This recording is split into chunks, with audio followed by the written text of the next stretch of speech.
आजच डाउनलोड करा आणि तुमच्या आवडत्या मालिकांचा आनंद लुटा. पर मला ना एक सीन रिक्रिएट करायचा आहे. तुमच्या दोघांकडे मोबाईल आहे आहे. आहे ना? हां. आपण एक काम करूया. हा सीन तुम्ही नीट बघा. 10 वर्षांपूर्वी एक प्रसंग असा घडला की मृण्मयी देशपांडे शूट करतायत.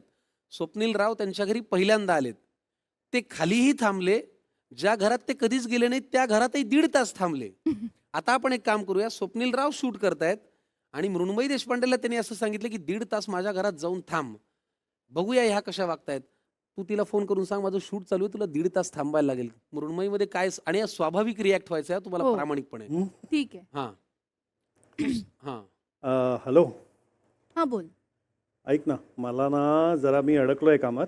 मला 1.5 तास अजून लागणार आहे अगं घरी पोचायला. अरे मी तुझ्या घराखाली आहे रे ऑलरेडी. हो, आय नो अगं, मी म्हणजे काही करू शकत नाही आता. मला आता 7:30 वाजता सांगतोयस की तुला याला अजून 1.5 तास आहे आणि Goregaon to Powai is impossible आत्ता इथे मी जाणं. सो तुझी किल्ली आहे का कुठे तुझ्या घराची ठेवलेली? अगं तू असं माझ्या घरी जाशील का? म्हणजे हो, मी खाली काय करू ना, म्हणजे मी खाली नाही थांबू शकत आत्ता. सो तुझ्या घरी जाईन मी आणि तू मग म्हणलं तुला हवं तर तिथे एखादा इस्त्रीवाला आहे व्हिडिओ. गप्पा मार म्हणून. अगं ते घरी सगळे कपडे लटकवलेत मी वरती.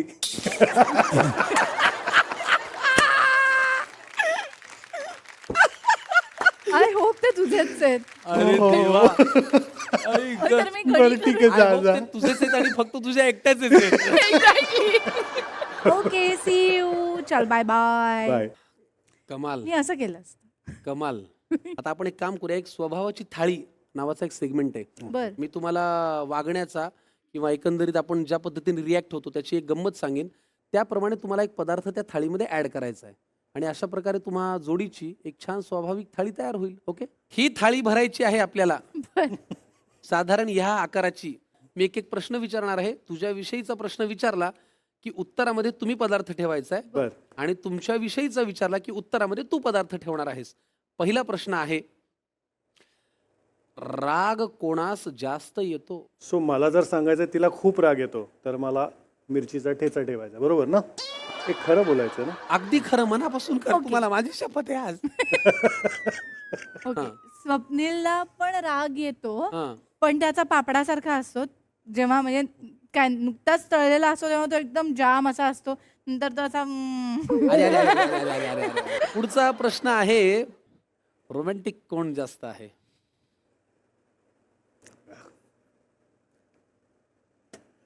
गुलाबजाम. 100% ती रोमॅन्टिक आहे. ओय, कारलं ठेवलंय तिने. ए, मोमो मोमो बघ हा. Prove it. हा, बघ हा तू. मला रोमॅन्टिकच्या जागी जर कोणी हे दिलं प्रातिनिधिक स्वरूपात तर सर मी तत्क्षणी प्रूव्ह करेन की मी किती रोमॅन्टिक आहे. तुम्ही आत्ता काय करू शकता? तुम्ही रोमॅन्टिक आहे ते प्रूव्ह करायसाठी ते करा बाबा. नाही, हे असं सर मला नाही, कारल्याची हे उपमा म्हणून घेऊन तर तुम्ही मी जगूच शकत नाही सर. सर मी चुल्लूवर पाणीमध्ये डूब मेलो असतो. मला कोणी रोमॅन्टिक म्हणल्यावर कारलं दिलं असतं तर प्लीज सर. हे बघ, माझं प्रेम आहे ना ते रोज एव्हरीडे लाईफमधल्या छोट्या छोट्या गोष्टींमधलं प्रेम आहे. ते असं हिच्यासारखं असं नाही आहे. ते रेनबोज अँड बटरफ्लाईज मग अँड माझ्या एव्हरीडे लाईफ मध्ये छोट्या छोट्या गोष्टी मी त्यासाठी करत नाही. नाही करत असं ते म्हणतात. माझं काय? त्याला तेच हवंय बेसिकली. असं ते म्हणतात. माझं काय? पुढचा प्रश्न, गजाकपणा, भांडणं.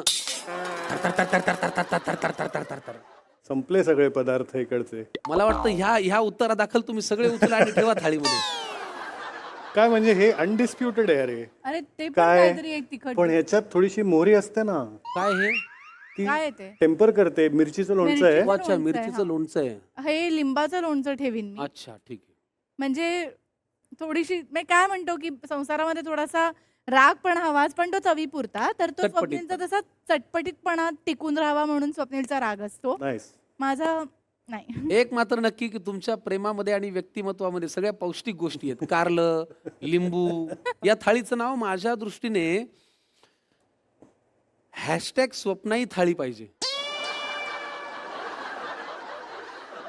साधारण पापड पचायला जेवढा वेळ लागतो तेवढा वेळ तिला हा विनोद कळायला लागलेला आहे. वा वा वा तर वा. हरकत नाही, अशी ही तुमच्या जोडीची थाळी तयार झालेली आहे. you. तुम्हाला खूप मनापासून शुभेच्छा. Thank गप्पा, you. चहापान आणि थाळी आमच्याकडनं तयार आहे.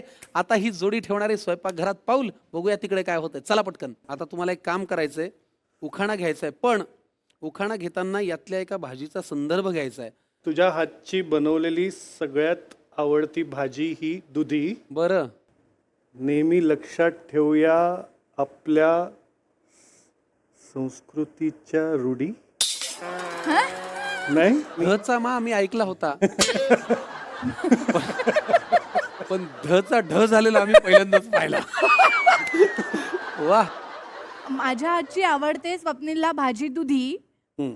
त्यामुळे स्वयंपाक करून खाऊ घालते मी त्याला ती कधी मधी. चला, उखाणे झाले, तुम्हाला गिफ्ट हॅम्पर दिला. आता आपण एका लव्ह रेसिपीकडे जाऊया. लव्ह रेसिपी ही अशी रेसिपी आहे, असा पदार्थ आहे जो तुम्हा दोघांचा मिळून आठवणीतला पदार्थ आहे. जो पदार्थ कदाचित ही फार उत्तम करत असेल किंवा तुम्ही उत्तम करत असाल, त्या पदार्थाशी निगडीत तुम्हा दोघांची जोडीची आठवण आहे, काहीतरी भावना आहेत. असा तुमचा पदार्थ कुठला? मला असं वाटतं की आम्ही 5-6 वर्षांपूर्वी महाबळेश्वरला गेलो आणि महाबळेश्वरला गेल्यानंतर एक सुंदर गोष्ट आमच्या बाबतीमध्ये अशी घडली की महाबळेश्वरला पाऊस वेड्यासारखा असतो. हो. म्हणजे आपल्याला सगळ्यांना हे माहिती आहे.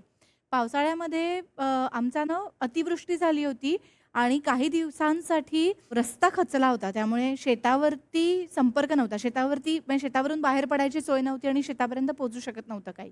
अशा वेळी आयुष्यात पहिल्यांदा आम्हाला रानभाज्यांचं महत्त्व पटलं.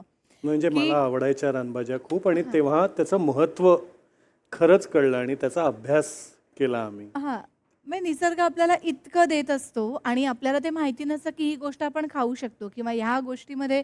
आणि आपल्याकडे रानभाज्या ज्या आहेत ना, त्यांची प्रचंड खासियत आहे. म्हणजे मुरडाची भाजी. स्वप्नील, तू त्याच्या हो, म्हणजे 300 पेक्षा जास्त प्रकारच्या रानभाज्या आहेत आपल्याकडे, आणि त्या आपल्या महाराष्ट्राला न्यूट्रिशन देत आल्या आहेत एवढ्या वर्षांपासून, आणि आपल्याला माहीतच नाही आहे ते.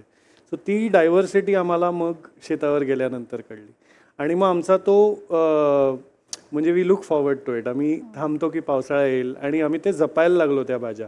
तर आता आम्ही कुरडू, मुरडाची भाजी म्हणतो, आम्ही शेंडवालाची भाजी म्हणतो, अळू येतोच. तर अशा सगळ्या भाज्या आम्ही आमच्या शेतावर अशाच म्हणजे बिया टाकल्या, आणि त्या आता बरोबर पावसाळा आला, निसर्ग पण कमाल असतो. किती छान. पावसाळा आला की त्या भाज्या येतात आणि आम्ही आनंदाने बनवतो आणि खातो. सो आमचं खरं म्हटलं तर तेच आहे.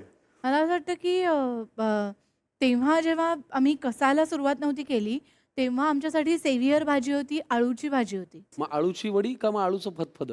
अळूचं फतफद. आळूचं फतफद. मला गंमत काय वाटते माहिती का, एक अशी जोडी ज्यातली तू ग्लॅमरस दुनियेमध्ये काम करतेस, नायिका आहेस, हिरोईन आहेस, 70 mm वरती, छोट्या पडद्यांवरती, नाटकांमध्ये काम करतेस.